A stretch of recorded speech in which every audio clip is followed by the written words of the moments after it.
Welcome back, everybody. Today, Yeah. today we're going to be taking deep dive into a topic that's probably affecting you right now, Oh, yeah. and that's the impact of social media Yeah. on our ability to concentrate. Right. So we've got some fascinating research and expert insights to share with you. Absolutely. So let's get started. Yeah, let's do it. You know, Jump right in. that feeling when you're trying to focus on something important, Oh, yeah. but your brain just keeps pulling you back to your phone. Yeah.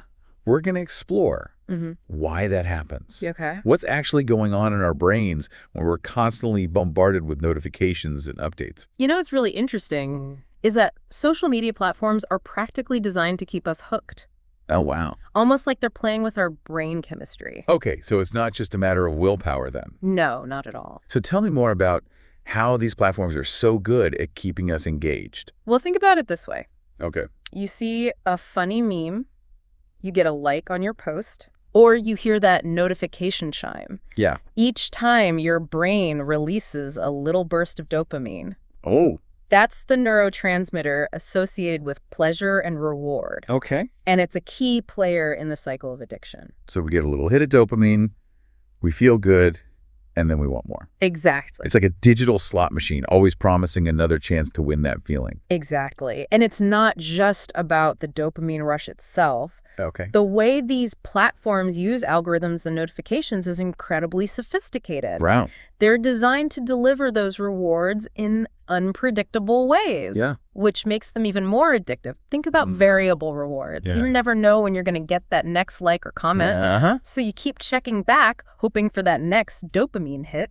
It's like they figured out the exact formula to keep us scrolling. Right. But what does all this dopamine and instant gratification do to our brains in the long run? Well, one of the biggest concerns is the impact on our attention spans. There's a growing body of research suggesting that heavy social media use Right. is linked to a decline in our ability to focus Yeah. for extended periods. You've probably heard the statistic that the average human attention span Oh, yeah. is now shorter than a goldfish. Everyone loves that one. It always makes me laugh. Yeah. But it also makes me a little worried. Is Yeah. there any truth to that claim? While the exact numbers are debated, Okay. a study by Microsoft found that the average human attention span Uh-huh. has dropped to about 8 seconds. 8 seconds. Now compare that to a goldfish, Okay. which can focus for about 9 seconds. Oh, wow. It definitely paints a picture Yeah. of how our constant exposure to digital distractions might be affecting our ability to concentrate. Okay, so we've got these algorithms feeding our dopamine addiction. Our attention spans are potentially shrinking. Right. But how does social media actually change the structure of our brains? Neuroplasticity. The brain's ability to change and adapt over time comes into play here. Okay. Studies have shown that frequent social media use can actually lead to changes in the structure of certain brain regions, Interesting. particularly the prefrontal cortex, Okay. responsible for planning, decision-making, and focus, Uh-huh. and the hippocampus, Yes. vital for memory formation.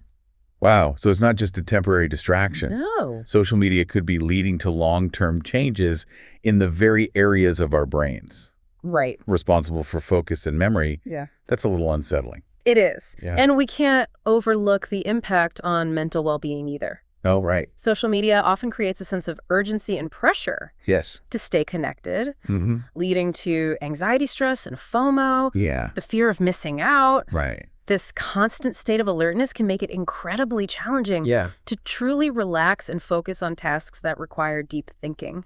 Right. It's like you're always on edge waiting for the next notification or update. It makes sense that this kind of hyper alertness wouldn't be conducive to concentration. Yeah. But what about people who claim they're good at multitasking?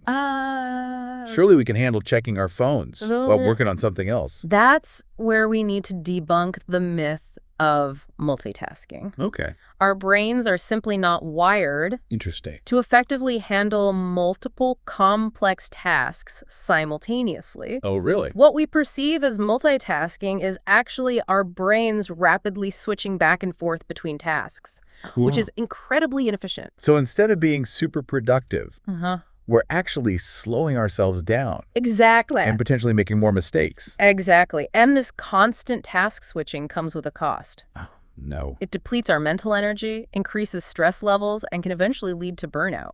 Okay, multitasking is out. Right. But It's important to acknowledge that social media isn't all bad. Of course not. It helps us connect with friends and family, stay informed about current events, and access educational content. It can be a powerful tool when used intentionally. Absolutely. The key lies in finding that balance, Okay. in developing mindful social media habits that allow us to enjoy its benefits without sacrificing our ability to concentrate. So how do we do that? Yeah. How do we reclaim our focus Right. in a world that's constantly vying for our attention? Exactly. Let's dive into some practical tips and strategies after a quick break. Okay. Sounds good. Let's do it. All right, so we've established that social media can have a pretty significant impact on our concentration. Yeah. But now the question is, what can we actually do about it? Right. How do we reclaim our focus and make social media work for us, not against us? One of the most effective strategies is setting boundaries. Instead of mindlessly scrolling throughout the day, try scheduling specific times for social media use. Okay. Treat it like an appointment in your calendar. I like that idea of setting social media appointments. Yeah. It's like giving ourselves permission to engage with it, but on our own terms, rather than letting it constantly interrupt our flow. What about all those tempting notifications? No, yeah. It's like they're designed to pull us back in even when we're trying to focus on something else. Absolutely. Those notifications are engineered to trigger that dopamine response and keep us hooked. Right. Turning off non-essential notifications can be a game changer. Okay. You can also customize your notification settings to only alert you for the most important updates, Right. minimizing distractions throughout the day. I've definitely noticed a difference in my own focus since I started being more intentional about which notifications I allow. What about creating actual physical spaces where technology is off limits? That's another great strategy. Yeah. Creating tech-free zones or times in your day can help you break the cycle of constant connectivity. Okay. Think about designating certain areas like your bedroom or the dinner table as tech-free zones. Oh, okay. Or try implementing tech-free hours like an hour before bedtime or first thing in the morning. Speaking of bedtime, I know sleep is crucial for concentration, but I'm also guilty of scrolling through my phone late at night. Oh, yeah. Is that something we should be avoiding? Absolutely. The blue light emitted from our devices can interfere with our sleep patterns Oh, really? by suppressing melatonin production, a hormone that regulates our sleep-wake cycle. Interesting. This can make it harder to fall asleep and stay asleep, Uh, leaving us feeling groggy and less focused the next day. so putting away those devices well before bedtime could actually improve our concentration the following day. Exactly. And speaking of activities that can boost our focus, remember those hobbies we talked about earlier? Yes. Engaging in activities that require sustained attention, like reading, playing an instrument, Mm-hmm. or even just spending time in nature can help strengthen our ability to concentrate. You know, I've noticed that when I make time for activities, I enjoy especially those that require me to really focus, like painting or playing chess. Yeah. I find it much easier to concentrate on other tasks throughout the day. It's like giving my brain a break from the constant digital stimulation and allowing it to recharge. That's a great observation, and it brings us to another powerful tool for improving focus: Okay. mindfulness. Right. Techniques like meditation have been shown to enhance activity in the prefrontal cortex, Yeah. the very part of the brain responsible for attention and concentration. I've heard about the benefits of meditation, but I've always struggled to stick with it. Is even a few minutes a day enough to make a difference? Absolutely. Even 5 or 10 minutes of dedicated mindfulness practice can make a significant impact, and with so many apps and resources available these days. Oh, wow. It's easier than ever to find guided meditations or mindfulness exercises that fit your lifestyle. It sounds like reclaiming our focus is really about making conscious choices about how we spend our time and energy. Exactly. It's about recognizing that our attention is a valuable resource, Yep. and we have the power to choose where we direct it. It's about being intentional, setting boundaries, and prioritizing activities that nurture our concentration rather than constantly bombarding ourselves with distractions. So as we wrap up this deep dive into social media and concentration, what's the key takeaway for our listeners? What's the one thing they should keep in mind as they navigate the digital world? Instead of focusing on how much time you're spending on social media, Okay. ask yourself, how is social media affecting my ability to focus on the things that truly matter to me? That's a good question. Are your social media habits helping you connect and learn, or are they hijacking your attention more than you'd like? That's a powerful question for everyone to consider. It's a reminder that we have the power to choose how we engage with technology and to create habits that support our well-being. It's about finding that balance, enjoying the benefits of social media without letting it control our lives. And remember, it's okay to unplug, to step away from the digital world and reconnect with yourself, with nature, with the things that bring you joy and require your undivided attention. Your brain will thank you for it. Well said. Thanks for joining us on this deep dive into social media and concentration.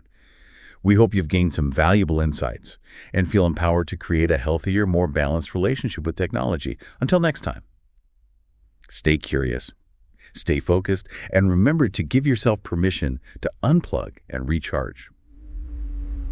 You know, it really feels like we've uncovered some important insights about how our relationship with social media can impact our ability to focus.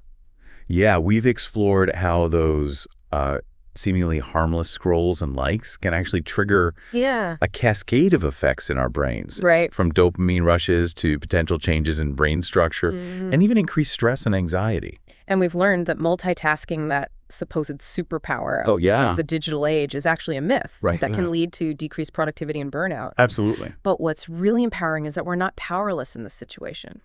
We can take steps to reclaim our focus and create a healthier relationship with technology. Absolutely. Mhm. We've talked about setting boundaries, turning off notifications, creating tech-free zones, and engaging in activities that nurture our concentration. Yeah, These are all practical steps we can take to regain control of our attention. absolutely. And it's not about demonizing social media or giving it up entirely. It's Yeah. about finding that balance, being mindful of how and when we engage, Yeah.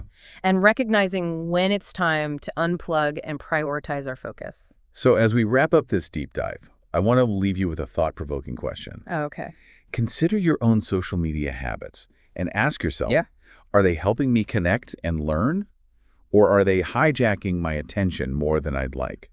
It's a question worth pondering. Yeah. And remember, taking control of your relationship with social media is an ongoing journey. Right. It's about making conscious choices, experimenting with different strategies, and finding what works best for you. That's a great point. There's no one-size-fits-all solution. Right. It's about finding what helps you feel more focused, more present, and more in control of your own attention. Exactly. And as you embark on this journey of reclaiming your focus, Yes. remember to be patient with yourself. Building new habits takes time and effort. Well said. Thanks for joining us on this deep dive into social media and concentration.